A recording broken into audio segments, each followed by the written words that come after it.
नमस्कार। आज के आमरा शुनबो श्री श्री शारदा मायेर अमृत कथा। 1910 ख्रिस्टाब्देर जुलाई मासे मा शारदा देवी फिरे एलेन कलकाताय निजेर बाड़ीते।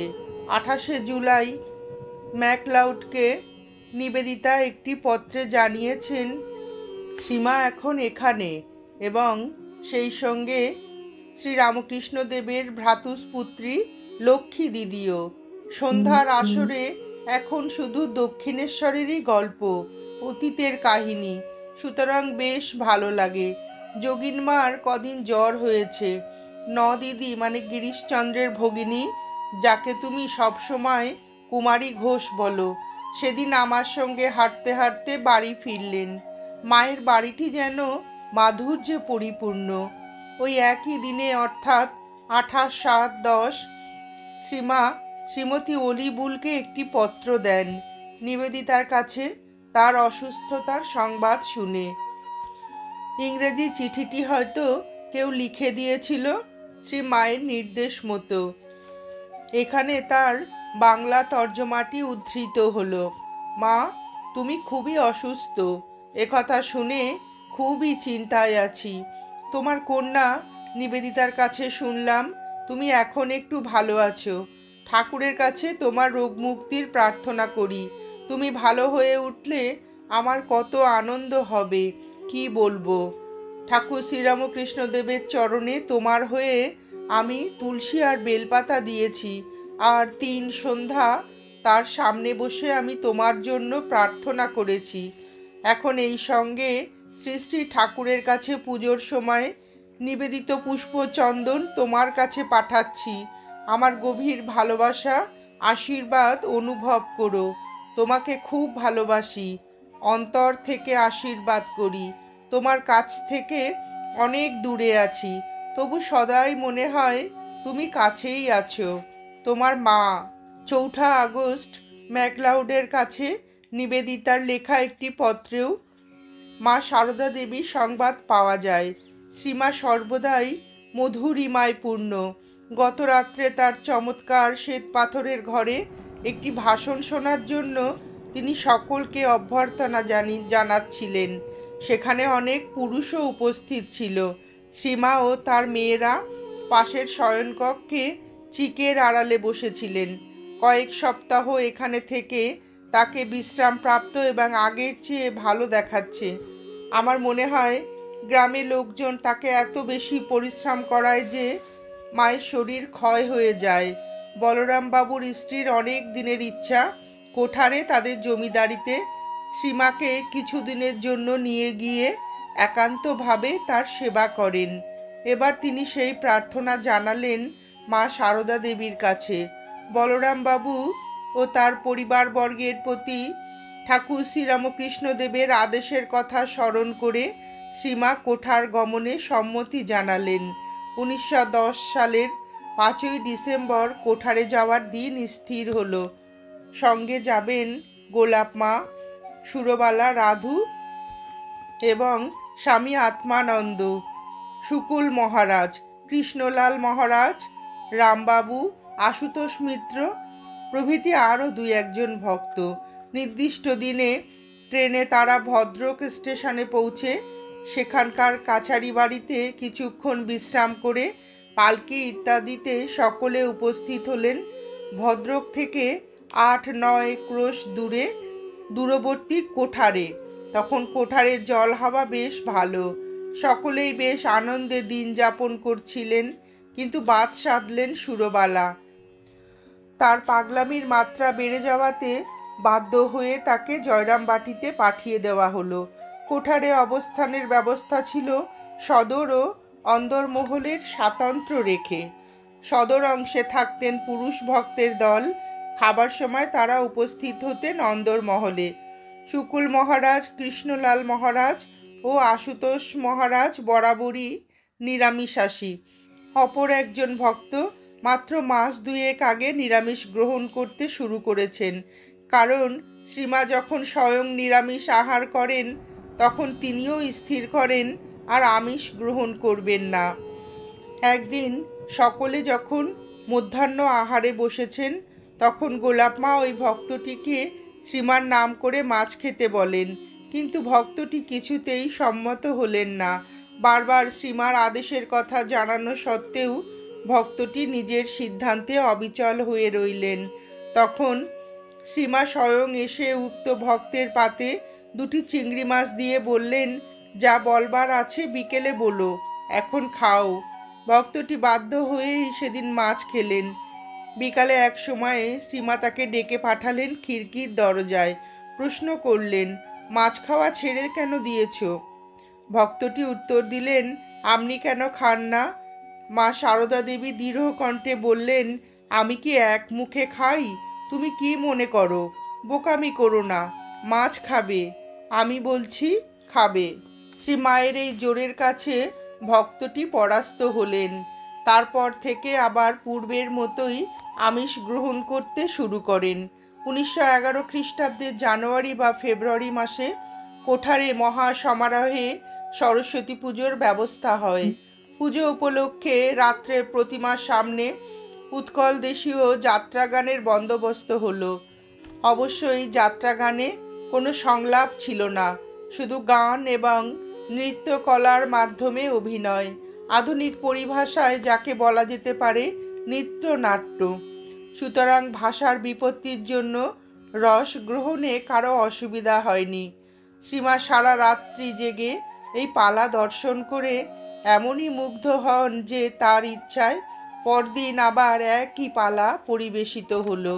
তৃতীয় দিনে প্রতিমা বিসর্জন। সরস্বতী পুজোর দিনে বলরাম বসুর পুত্র রামবাবু এবং শিলং থেকে আগত সুরেন্দ্রনাথ সরকার, হেমেন্দ্র কুমার মিত্র, ধীরেন্দ্রনাথ মজুমদার মা সারদা দেবীর কাছে মন্ত্র দীক্ষা গ্রহণ করেন। তখন কোঠারের পোস্টমাস্টার ছিলেন দেবেন্দ্রনাথ চট্টোপাধ্যায়। ঘটনাক্রমে তিনি একসময় খ্রিস্ট ধর্ম গ্রহণ করেন, কিন্তু পরে তার মধ্যে দেখা যায় অনুতাপ। স্বধর্মে ফেরার ইচ্ছা তার মধ্যে প্রবল হয়ে ওঠে।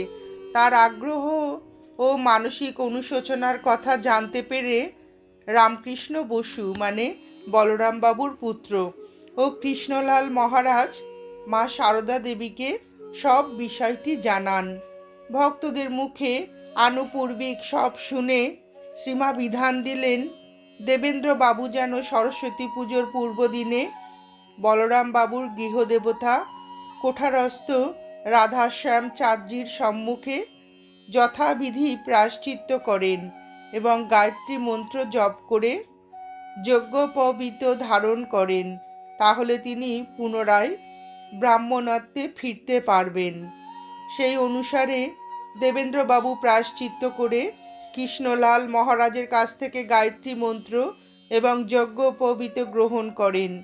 মুণ্ডিত মস্তক দেবেন্দ্রনাথ মাতৃ সমীপে আগত হয়ে তাকে প্রণাম করতেই শ্রীমা প্রতি প্রণাম করেন। সরস্বতী পুজোর দিন মা সারদা দেবী তাকে মন্ত্র দীক্ষা দিয়ে প্রসাদ স্বরূপ একটি নতুন কাপড় দেন। কোঠারে অবস্থানকালে একদিনের একটি ঘটনার বিশদ বিবরণ দিয়েছেন আশুতোষ মিত্র। সরস্বতী পুজোর পর একদিন বিকালে মাতৃসঙ্গ প্রত্যাশী আশুতোষ গিয়েছিলেন খিড়কি মহলে। সেখানে দেখেন শ্রীমা একাকী বসে আছেন, পা দুটি ছড়িয়ে। তার দৃষ্টি উন্মুক্ত কিন্তু বাহ্য দৃষ্টিহীন। আশুতোষের উপস্থিতি তিনি জানতে পারলেন না। আশুতোষ মায়ের ভাব ভঙ্গ না করে চুপ করে দাঁড়িয়ে রইলেন। 15-20 মিনিট পরে তার দিকে দৃষ্টি পড়তেই মা জিজ্ঞাসা করলেন, কতক্ষণ এসেছ? আশুতোষ বললেন, বেশিক্ষণ নয়। আপনি কতক্ষণ এখানে এসেছেন মা? শ্রীমা বললেন, বদ্ধ হয়ে থাকতে ভালো লাগে না, তাই দুপুরবেলা ওরা সব শুলে বেরিয়ে নিরিবিলিতে বসে আছি। বারবার আসা, এর কি নিস্তার নেই? যেখানে শিব সেখানেই শক্তি, শিব শক্তি একত্তরে।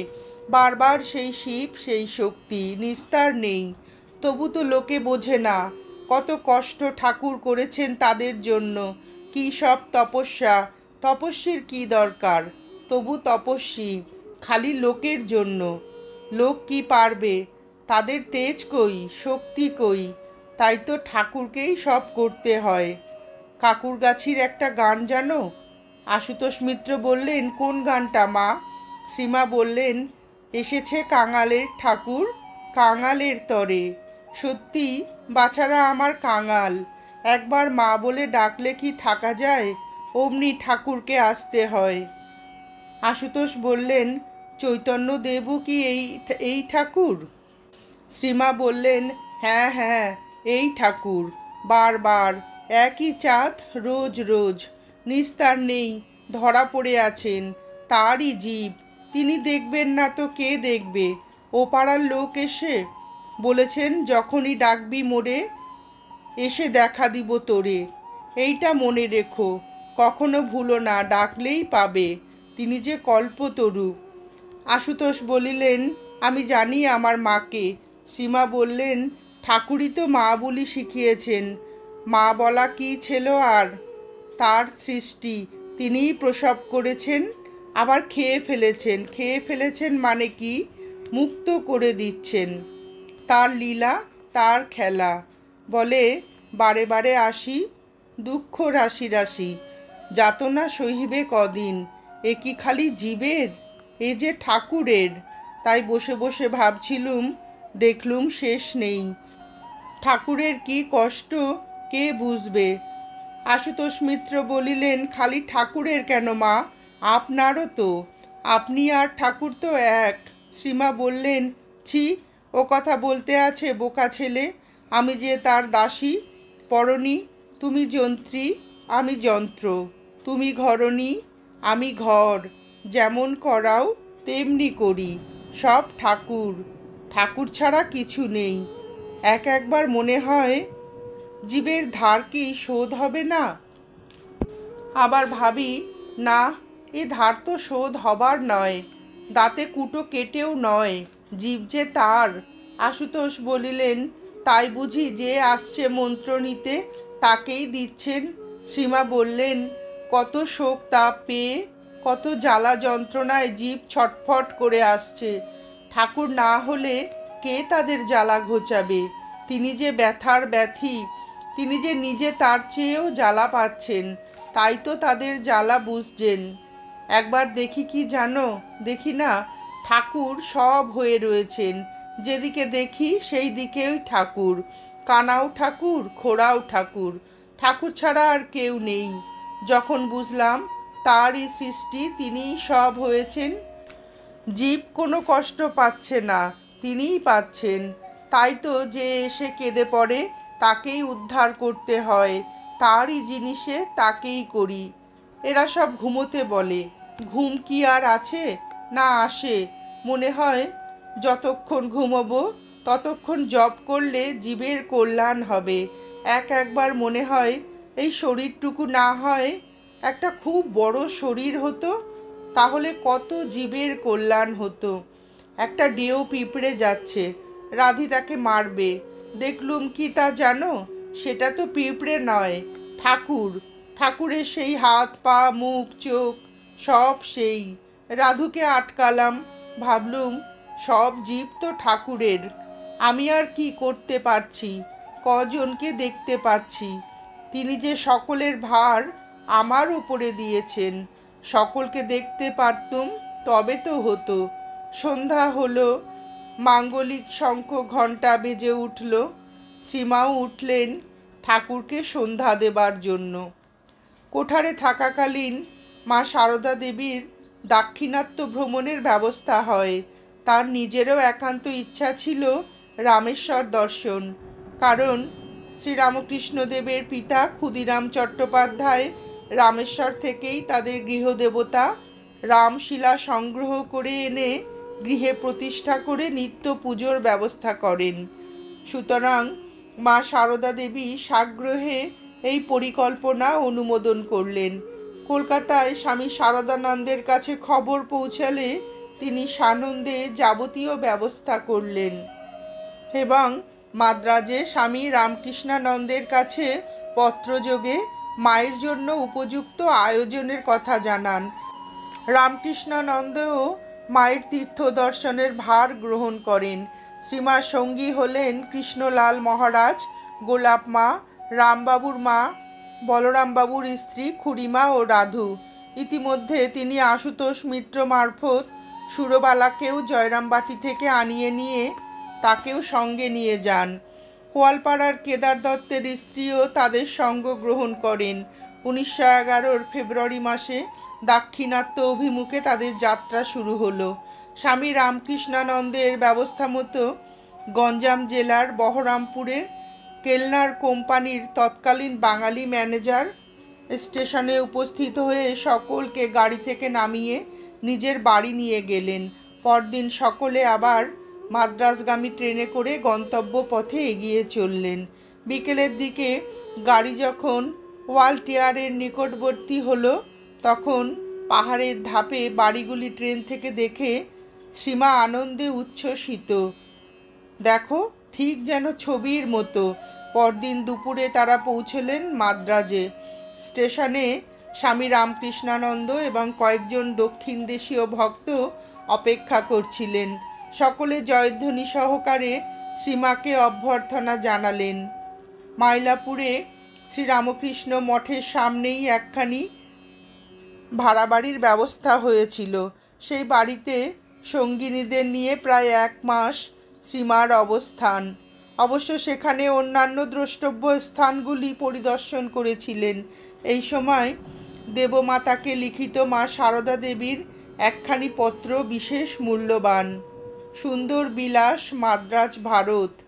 আদরের কন্যা আমার, তোমার 17ই জানুয়ারি ও 9ই ফেব্রুয়ারি 2খানি পত্র পাইলাম। ওয়াশিংটন ও বোস্টনের কাজের বিবরণ খুব আগ্রহের সহিত আমি শুনিয়াছি। ভবিষ্যতে ওই বিষয়ে আরও জানিবার ইচ্ছা রইল। 2 মাস কোঠারে কাটাইয়া আমি এখানে আসিয়াছি। তুমি যে বাটিতে অবস্থান করিতে আমি এখন সেখানে আছি। 1.5 মাস হইল এখানে আসিয়াছি। ইহার মধ্যে আমি রামেশ্বর দর্শন করতে গিয়েছিলাম এবং সেখানে 4 দিন ছিলাম। বলরাম বাবুর পরিবারের লোকেরা এখন আমার সঙ্গে আছে, সবাই ভালো আছে। কেবল উহাদের পরিবারের একজন মহিলা আন্ত্রিক জ্বরে ভুগিতেছে। সে সুস্থ হইয়া উঠিলেই আমরা কলকাতা রওনা হইব। কাল আমাকে ব্যাঙ্গালোরে যাইতে হইবে। সেখানে 2-1 দিন থাকিব, তারপর এখানে ফিরিয়া আসিব। স্বামী রামকৃষ্ণানন্দ এখন একটু ভালো, অন্যান্য সাধুরা ভালো আছেন। তুমি স্বামী পরমানন্দ এবং ওয়াশিংটন ও বোস্টনের সকল ভক্ত আমার আশীর্বাদ জানিও। ইতি তোমার স্নেহের মাতা ঠাকুরানী। মা সারদা দেবীর অন্যান্য পত্রগুলির মতো এটি একটি তারিখবিহীন কিন্তু কতকগুলি বিষয় এই পত্রটি থেকে মোটামুটি নিঃসন্দেহ হওয়া যায়। মা সারদা দেবী কলকাতা থেকে কোঠার রওনা হন 5ই ডিসেম্বর। সেখানে 2 মাস অবস্থানের পর ফেব্রুয়ারির প্রথম সপ্তাহে মাদ্রাজ পৌঁছান। মাদ্রাজ থেকে মাদুরা হয়ে রামেশ্বর যান। আবার ব্যাঙ্গালোরে তার উপস্থিতির তারিখ 24শে মার্চ। কাল আমাকে ব্যাঙ্গালোরে যাইতে হইবে কথাগুলির মধ্য দিয়ে বোঝা যায় পত্রখানি 22 বা 23শে মার্চ লিখেছিলেন। মাদ্রাজ থেকে প্রথমেই তিনি যান রামেশ্বরের পথে মাদুরায়। মাদ্রাজ থেকে ট্রেন যোগে পরদিন সকালেই মাদুরা পৌঁছালেন। তীর্থ দর্শনের সুষ্ঠু ব্যবস্থাপনার জন্য স্বামী রামকৃষ্ণানন্দও তার সঙ্গে ছিলেন। স্থানীয় মিউনিসিপ্যালিটির চেয়ারম্যানের গৃহে সকলে আতিথ্য গ্রহণ করেন। সেই অপরাহ্নে সকলে মীনাক্ষী মন্দিরের পার্শ্বস্থ প্রস্তর নির্মিত শিবগঙ্গা নামক সরোবরে স্নান করেন এবং মন্দিরে দেবী দর্শন করেন। মন্দিরের মধ্যে অনেকগুলি মণ্ডপম, তার মধ্যে সর্বাধিক খ্যাত সহস্র স্তম্ভ এবং বসন্ত মণ্ডপম। এগুলি দর্শন করে তারা মন্দিরে পুজো দেন এবং স্থানীয় প্রথা অনুযায়ী শিব গঙ্গার তীরে সকলে নিজের নিজের নামে প্রদীপ ভাসান।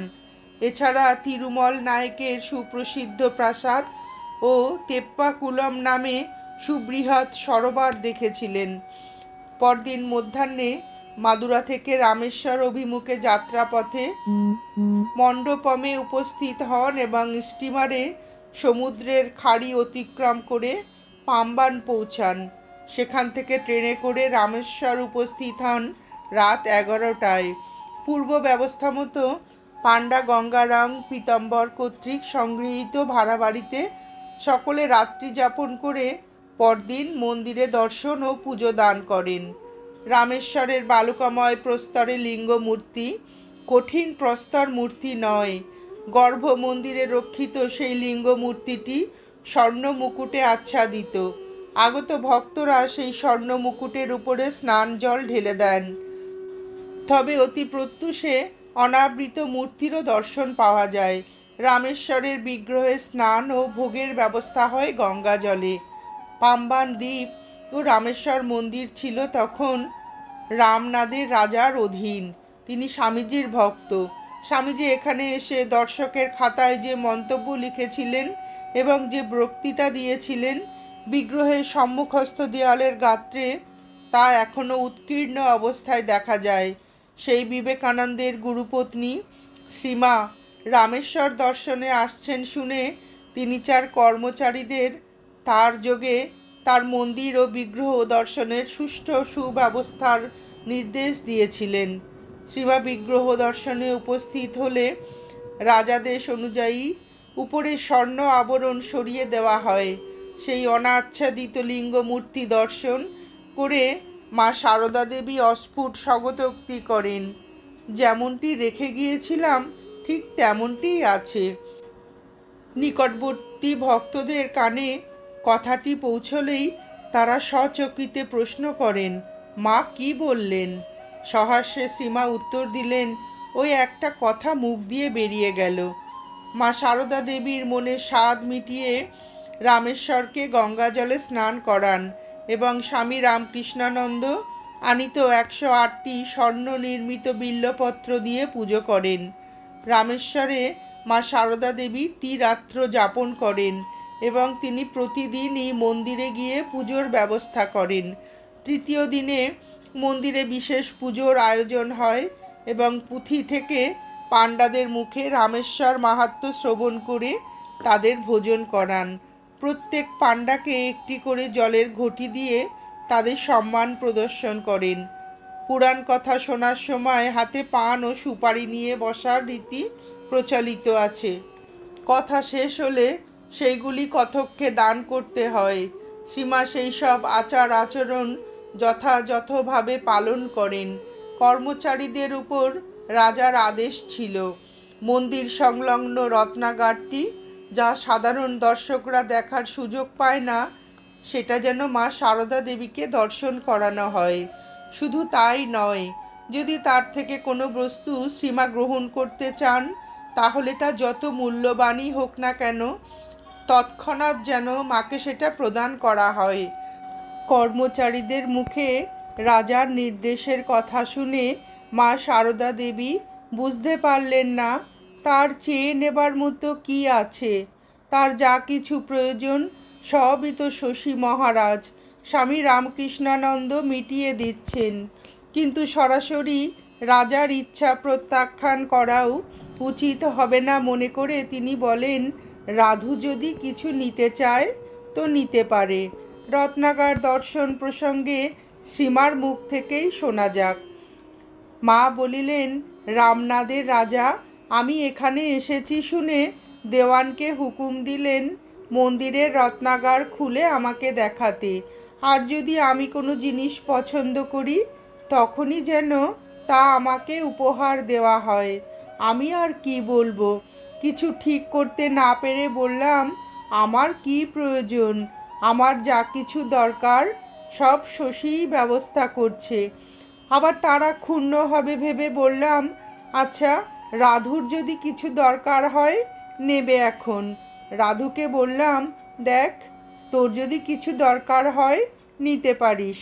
তারপর যখন হিরে জহরতের জিনিস সব দেখছে তখন কেবলই আমার বুক দূর দূর করছে।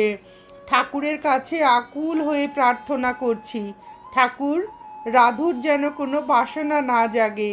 তা রাধু বলল, এ আবার কি নেব, ওসব আমার চাই না। আমার লেখবার পেন্সিলটি হারিয়ে ফেলেছি, একটা পেন্সিল কিনে দাও। আমি কথা শুনে হাঁপ ছেড়ে বাইরে এসে রাস্তার দোকান থেকে 2 পয়সার একটি পেন্সিল কিনিয়ে দিলুম। ধনুষ্কডিতে শ্রীমার যাওয়া হয়নি, তবে তিনি বিধিমতো রূপার তীরধনুক সহ 2 জন সেবককে পাঠিয়ে দেন পুজো দিতে। রামেশ্বরে ত্রিরাত্রি যাপনের পর আবার সকলে ফিরে আসেন মাদুরায়। সেখানে একদিন বিশ্রাম করে পুনরায় মাদ্রাজে প্রত্যাবর্তন করেন। এই সময় মাদ্রাজের আশ্রমে শ্রীরামকৃষ্ণের জন্মতিথি পালন হলো। মায়ের উপস্থিতির ফলে সেবারের উৎসব হয়েছিল বিশেষ আকর্ষণীয়। 24শে মার্চ 10ই চৈত্র মা সারদা দেবী ব্যাঙ্গালোরে যান। মায়ের বর্ণনা অনুযায়ী বাপ রে, কত লোক! রেলপথ থেকে নামতে পুষ্পবৃষ্টি হতে লাগলো। এত উঁচু হয়ে গেল রাস্তা। ঠাকুরেরও শেষটায় কত লোক।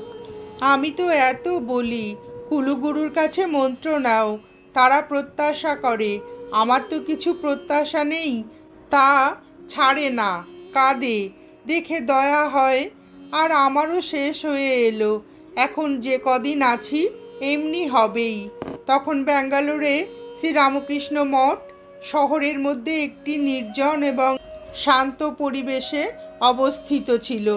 বর্তমানে চতুর্দিকে অনেক বাড়ি তৈরি হলেও বিস্তৃত ভূমিখণ্ডের মাঝখানে অবস্থিত বলে আশ্রমটির নির্জনতা বিঘ্নিত হয়নি। শ্রীমা ও তার সঙ্গিনীদের জন্য আশ্রমস্থ মন্দিরের একাংশে থাকার ব্যবস্থা হলো, আর সাধু ভক্তদের জন্য তাঁবু খাটানো হয়েছিল। স্থানটি ফুল ফলে শোভিত, অতি মনোরম। সামনেই বুল টেম্পল রোড। বুল টেম্পলে সুবৃহৎ বিষব মূর্তি। সেখানে প্রত্যাহ ভক্ত ও দর্শনার্থীর ভিড়। শ্রীমার আগমন বার্তা প্রচারিত হওয়ার সঙ্গে সঙ্গে দলে দলে লোক মাকে দর্শন ও প্রণাম করতে আশ্রমে উপস্থিত হতে শুরু করল। শ্রীমা প্রত্যেককেই নীরবে আশীর্বাদ করেন, কারণ তাদের ভাষা তিনি জানতেন না। একদিন অপরাহ্নে স্বামী বিশুদ্ধানন্দ তাকে নিকটবর্তী কেপ টেম্পলে গুহা মন্দিরে বেড়াতে নিয়ে গিয়েছিলেন। শ্রীমা গাড়িতে সেখানে গিয়ে দর্শনাদি সেরে গাড়িতেই আবার আশ্রমের ফটকে এসে দেখেন আশ্রম প্রাঙ্গণ জনসমাকীর্ণ। মায়ের গাড়ি পৌঁছবার সঙ্গে সঙ্গে তারা সকলে উঠে দাঁড়িয়ে মাকে অভ্যর্থনা জানালো এবং পর মুহূর্তে সেখানেই শুরু হলো প্রণাম পর্ব। অভিভূত মা সারদা দেবী বরাভয় মুদ্রায় দক্ষিণ হস্তটি উত্তোলন করে সেইখানেই 5 মিনিট স্থির হয়ে দাঁড়িয়ে রইলেন। চারিদিক নিস্তব্ধ। অবশেষে ধীরে ধীরে আশ্রম বাটিতে প্রবেশ করে ঠাকুরের সামনে বড় ঘরটিতে বসলেন। দর্শনার্থী ও ভক্তবৃন্দ তার সঙ্গে সেখানে এলেন। কারও মুখে কোনো কথা নেই। নৈশব্দের মধ্যেই চলছে পরস্পর ভাব বিনিময়। নীরবতা ভঙ্গ করে মা সারদা দেবী একসময় বিশুদ্ধানন্দজিকে বললেন, এদের ভাষা তো জানি না, দুটো একটা কথা বলতে পারলে এরা কত শান্তি পেত। বিশুদ্ধানন্দজি মায়ের অভিপ্রায়ের কথা ইংরাজিতে অনুবাদ করে উপস্থিত সকলকে জানালে তারা তাদের ভাষায় বললেন, না না, এই বেশ, এতেই আমাদের হৃদয় আনন্দে ভরে গেছে। এক্ষেত্রে মুখের ভাষার আর কোনো প্রয়োজন নেই। সকল সময়ে মুখের কথাই ভাব বিনিময়ের মাধ্যম। এ কথা অন্তত মা সারদা দেবীর ক্ষেত্রে খাটে না। আমরা দেখতে পাই পাশ্চাত্য দেশ থেকে আগত মহিলারাও অন্তর দিয়ে তার অন্তর স্পর্শ করতেন। ভাষাহীনতাও হয়ে উঠত বাংময়। দেবমাতা যখন কলকাতায় শ্রীমাকে দর্শন করতে আসেন তখন তার অনুভূতির বিবরণ দিয়েছেন। আমরা একে অন্যের ভাষা জানতাম না। যখন পরস্পরের বক্তব্য বুঝিয়ে দেবার মতো কেউ উপস্থিত থাকতেন না, তখন তিনি হৃদয়ের অকথিত গভীরতার ভাষায় নিজেকে প্রকাশ করতেন।